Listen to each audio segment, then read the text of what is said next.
विधान परिषद निवडणुकीच्या धामधुमीत सत्ताधारी आणि विरोधक यांच्यामधले रुसवे फुगवे समोर येत असताना आता दोन्ही शिवसेना एकत्र येणार का अशी चर्चा सुरू झाली आहे।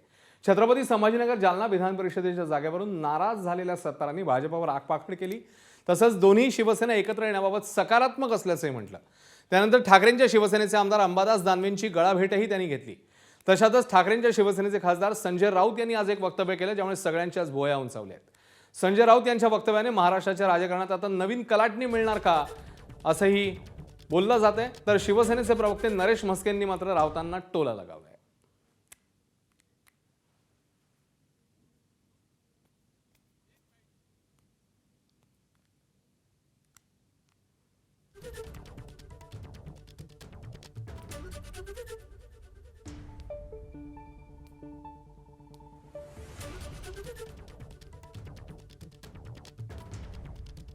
शिवसेना एकच आहे।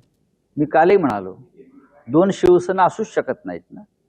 शिवसेना जिथे ठाकरे तिकडे शिवसेना, आणि शिवसेनेचं काम हे सातत्यानं शिवसेना भवन किंवा मातोश्रीतून चालतं।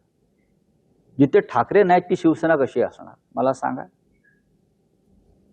मी मगाशी असं आपल्याला सांगितलं की ज्यांना पश्चाताप झाला असेल, ज्यांच्यातला स्वाभिमान जागा झाला असेल, ज्यांना अशी खात्री पटली असेल की भारतीय जनता पक्ष महाराष्ट्रद्रोही पक्ष आहे, हा शेतकऱ्यांच्या आणि मराठी माणसांच्या विरोधातला पक्ष आहे, हा शेटजींचा आणि व्यापाऱ्यांचा पक्ष आहे, असं जर कोणाला जाणीव झाली असेल तर त्यांनी मातोश्रीवर यावं आणि उद्धवजींना भेटावं। एवढी का वेळ आली संजय राऊतांवर? आधी म्हणत होते दरवाजा बंद आहे, यापुढे एंट्री नाही। तुमच्या दरवाजावर येणार कोण? कोणच तुमच्या समोर टिकत नाहीये तुमच्या घरात।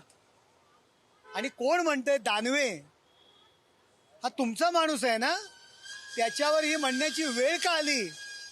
लक्षात ठेवा, कोणी टिकणार नाहीये तुम्ही। आणि शिवसेना ओरिजिनल आमच्याकडे आहे, तुमची आहे ती उभाटा आहे।